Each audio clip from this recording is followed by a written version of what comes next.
Au Robert, le bilan semble satisfaisant. Nous avons visité l'ensemble des installations, notamment les points chauds, et nous avons émis un avis favorable parce que le niveau de sécurité semble satisfaisant pour tout un chacun, même s'il y a quelques petits points de dysfonctionnement. Nous sommes dans le principe d'un grand rassemblement. Il faut savoir que tous les espaces doivent être contrôlés et favoriser en même temps la circulation des personnes et des engins roulants. Donc tous les parkings sont à l'extérieur, seuls les véhicules prioritaires sont à l'intérieur dans des parkings réservés, y compris une place réservée pour les handicapés, et les points chauds sont isolés des autres points. Non loin de là, services de gendarmerie et pompiers ont planté leurs tentes. Pour les premiers, la priorité est évidemment la sécurité. 150 hommes ont ainsi été réquisitionnés sur le terrain.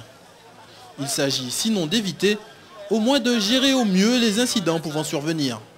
L'alcool coulant souvent à flot lors du tour, les journées sont généralement mouvementées pour les hommes en bleu.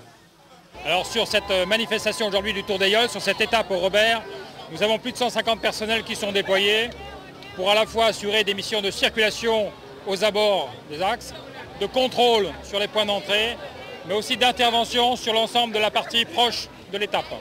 Nous apercevons qu'il y a beaucoup de personnes qui viennent ici parfois en état d'ébriété ou qui repartent en état d'ébriété, ou sous l'empire de stupéfiants, ce qui est un problème de circulation routière, parce qu'on ne veut pas non plus que les gens gâchent leur vie au retour de cette manifestation festive.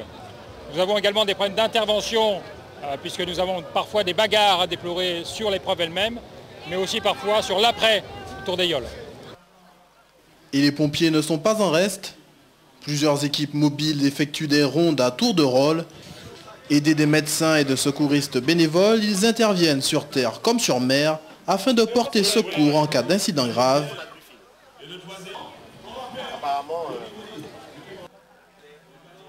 Mais aussi pour les petits bobos. Ça fait mal. Tu es courageuse, tu pleures pas?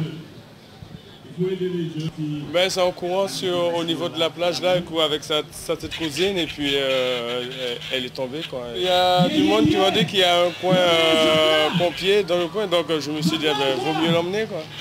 Nous avons un dispositif qui est déjà organisé au niveau de 2 postes de secours à proximité du poste de commandement, avec un effectif sapeurs-pompiers de 18, dont 2 médecins, 2 infirmiers. Nous avons à nos côtés des secouristes de la Croix-Rouge et de la Protection civile, une quinzaine de secouristes. Et nous sommes organisés à la fois sur les postes fixes de secours, comme sur des équipes mobiles qui font des reconnaissances dans la foule, de manière à pallier à toute défaillance humaine. À la mi-journée, les choses semblaient plutôt calmes au Robert, avec seulement 4 interventions côté sapeurs-pompiers et une interpellation côté gendarmerie.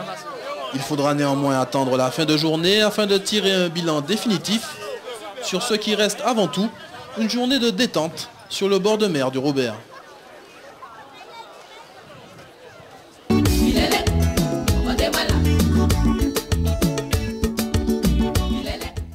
On voulait gagner aujourd'hui au Robert, on a gagné au Robert aujourd'hui.